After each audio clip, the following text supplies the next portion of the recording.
हे स्वराज्याचं तोरण बांधिले शिवबान राजन सोहळा मराठी मातीचा सण ह्यो आला र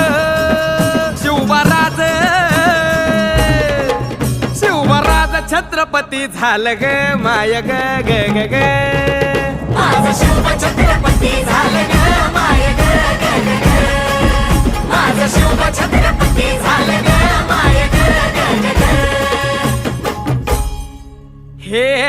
पालखीताल कोण सोबती मावळ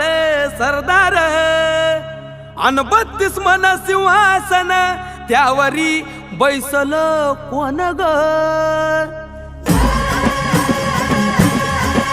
रायगडाच्या सत्रेवर गरजती शाहिरी ललकर संगनगार तू तारी वाजती संबळ ठेक्यान